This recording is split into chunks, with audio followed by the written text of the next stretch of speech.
Okay, everybody, so this is my review of Dexter New Blood episode 9, the penultimate episode titled The Family Business. To address the elephant in the room, the reason I look like I just robbed a bank and I have this hat on is because I am currently sick, getting better, not 100% yet, and I don't want to look like George Costanza because I wasn't able to get my head shaved this week because I don't want to get anybody sick. So please forgive the appearance and forgive the nasally voice. I totally understand if you want to just do subtitles this week. I get it. I would do the same. And everyone, obviously, please stay safe out there. It is crazy out there right now, so definitely stay safe. Okay, so let's talk about this crazy episode of Dexter. So, like we keep talking about, and again, caught on by YouTube commenters early, how awesome it is that the title sequence of Dexter New Blood keeps filling up with blood. We see how close it is to filling up the blood here, and just going with the blood theme.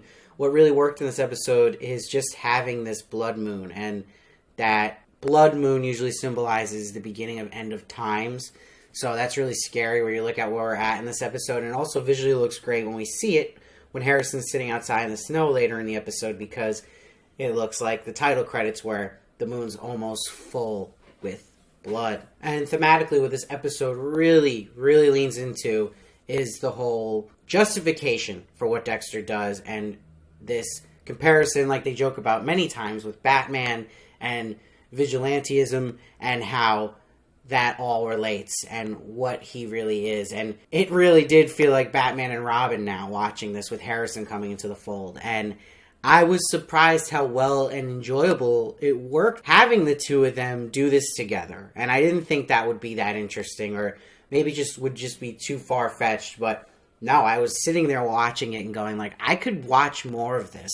Them just doing stuff together and being a tag team. I really enjoyed it. But I thought it was just the right amount of flashback here to maybe even catch up people who didn't even watch the original series, to really get in the mind of Dexter's way of things with this Wiggles story. And I love that it was nice to see Dexter in Miami again in that time, and having it really lean into the original score here from the show, which I loved. And, you know, with the Wiggles thing, I like the narrations they had in this, like, guilty people slip through the cracks every day, you can't count on the justice system. And it works that he breaks the fourth wall a lot here, because it's not a gimmick when you have it that he's actually explaining this story to Harrison at the same time, so it was justified and worked well.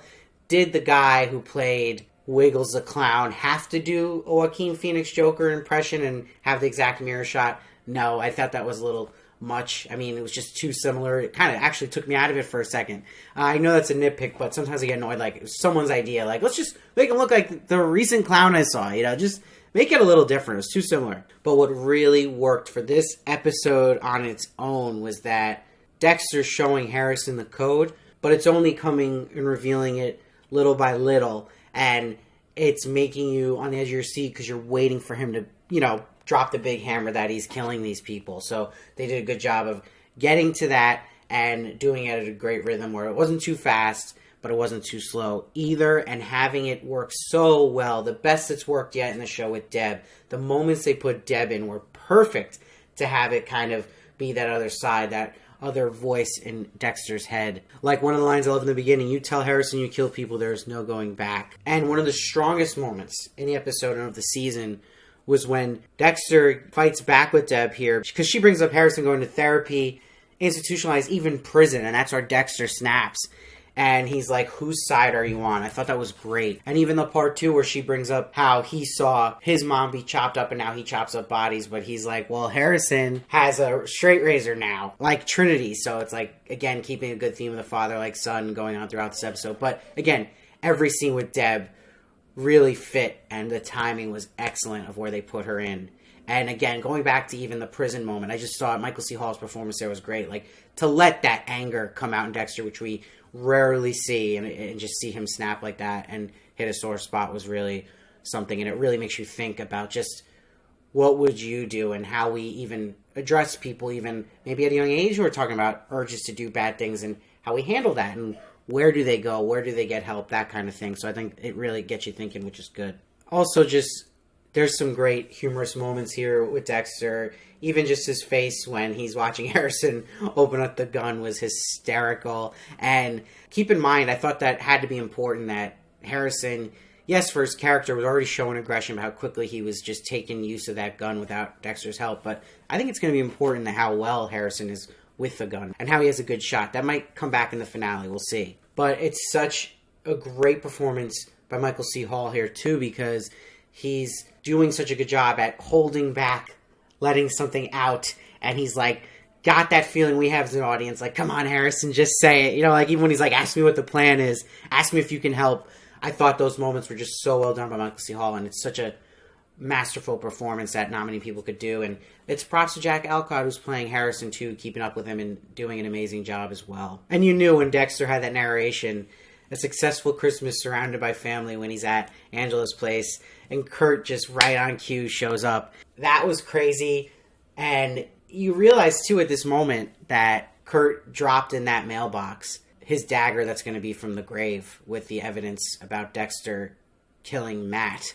And it makes you just realize that Dexter's so focused on this relationship with Harrison, what's going on with Harrison, he's not been realizing that Angela is literally so close to catching him as a Bay Harbor butcher. But also, right there, Kurt literally had that in the mailbox, and they're so focused on just going and getting Kurt. So it's just crazy how that they did that so well, that little slip up. Now, the score really stood out to me, and just, I love the visual of, like, this hail that was happening when Harrison and Dexter were just sitting on the back of his pickup truck, and Harrison's really opening up now about his fantasies of killing the Trinity Killer with his own razor. And that perfect moment, like I'm saying, the timing of just showing Deb there, looking at Dexter, was perfect. Just that moment where Dexter's like, just wants to say all of it. And we get those great fan moments I think everyone can enjoy when he's telling Harrison, like, don't get caught. And just exciting to see him teach him the code when Harrison's ready to run over to Kurt. And again, to the suspense and pacing of the episode, what worked really well, too, is having Dex and Harrison going to Kurt's at the same time. Kurt is at Dexter's and torching this place up. And while this is all happening, Angela's just getting closer and closer. And again, props to Julia Jones here, just crushing it with a lot of facial acting. And yeah, where the hell is the billionaire? I mean, is that just a plot line they just dropped completely with this guy? I don't know what happened. Maybe he might come back as like a post-credit scene for the finale or so. Maybe he'll be the next villain. Who knows? I mean, I don't know. That's interesting. So now it's crazy when they get to Kurt's trophy room, and just some pure horror. And it was shot really well. The lights coming on as each section of this trophy room is revealed, and all these women. And we get the big reveal that Molly was already killed by Kurt, which a lot of people predicted last week. So nice call on that. I think we might actually get maybe a scene of that when he was with Molly for the finale. I have a feeling they might show a little flashback, because I still feel like there needs to be something else with Molly here, of her just shown here. I don't know why my gut's telling me that, but it does feel like something is missing, and that just seeing her dead like that did feel a little flat in a sense. But what it does do, it leads to the best moment of the episode, when Harrison's putting it all together, and he's like, you killed Wiggles, didn't you? And Deb's literally like, don't. And the moment when Dexter reveals that, yes, he did, and that he also killed Arthur Mitchell Trinity for what he did to your mother. Wow. That was incredible. It just put a smile to your face. And the score, again, just perfect here. Still my favorite narration of Dexter, humor-wise, of the season was when I should just kill you for the wallpaper in a couple episodes back. But here he has some good moments where Harrison's like, how many times have you done this? And he's like, a lot. And he goes, how many? And the narration goes, go big or go home. And he tells him the amount. And Harrison goes, that means you've saved thousands of innocent people. And the way he says in his head, that's right. Like, that was so funny to me. It was just perfect. But while it was happening, Kurt's on the table, and Kurt's explaining his trauma to them. He's like, I protected these women. I preserved them, kept them safe forever. It's a really well-written villain in that sense, too, and exactly why he does this ritual he does. But you see Dex brings up, you love the power you had over them, the hunt.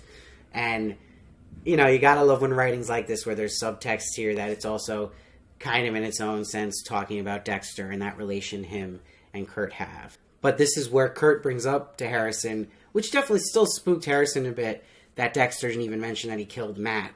And Dexter quickly explains Matt fit the code. And what a haunting moment they had visually here when Dex says to Kurt that when Matt was on his table, he blamed his father too, and he says, like father, like son, they perfectly time it with the rack focus shot between Dexter and Harrison. I thought that was great directing and cinematography. And this will lead to when Harrison starts bugging out, when that blood's dripping and it triggers the moment that happened with Rita. And this is where it wasn't as smooth sailing for Dex too. So that's going to be interesting because you see the concern in Dex's face that Harrison was going through all this fine and now he's bugging out. This got him. So it leads to that visual I talked about, the blood moon, and it makes you question where Harrison's even just going to be his head at the next episode. And this will end now where they go back to the house and Angela's just at this point where she just sounds like she's interrogating Dexter. Like, this is like crazy how this is all happening. And then her to find, again, the dagger from the grave from Kurt Caldwell with the Matt screws in the envelope was insane. Jim Lindsay killed Matt Caldwell, it says. So, wow, so much was to process here. I'm definitely giving this one a 9.6. I think it lived up to the hype that has been built up for the end of this season. And it really just makes you like, oh my God, like, what are we going to see in this finale? I think the big mystery about it, too, is there's no clear answer still. People will say different things, but there still isn't in stone, like, this is the final season again, or like, this is going to be the final episode of Dexter ever. We don't know that. I mean, it does so well for Showtime, so they might lead this to, like we said, a Harrison show. Will they kill Dexter? Will they just have him arrested? Or if they're going to keep the story going, are they going to just have him go on the run again when Angela finds this out? Or I've seen theories that New Blood, with it filling up in the titles, doesn't just mean Harrison, but it also means Angela, that maybe there is a game here where Angela sees all these women were killed by Kurt, and this makes her see how there is no justice in the system she thought there was. So maybe it will kind of get her convinced by Dexter and Harrison. We'll see. I'm curious if that can happen on one episode. Maybe that's something, if they do a second season, it will lead to that with Angela, and that she's on the hunt for Dexter maybe. So it's exciting, and I'm pumped up. Let me know your theories and what you thought exactly of this episode, and appreciate all you guys, so I can't wait to see you for the finale. And please follow me at Steve Varley Show on Twitter, Instagram, and TikTok for more of me. And if you really love what I do here, I appreciate if you become a member today. It helps me in so many ways. It'll help me do this full time one day, and you'll get special perks as well. And I'll see you next week.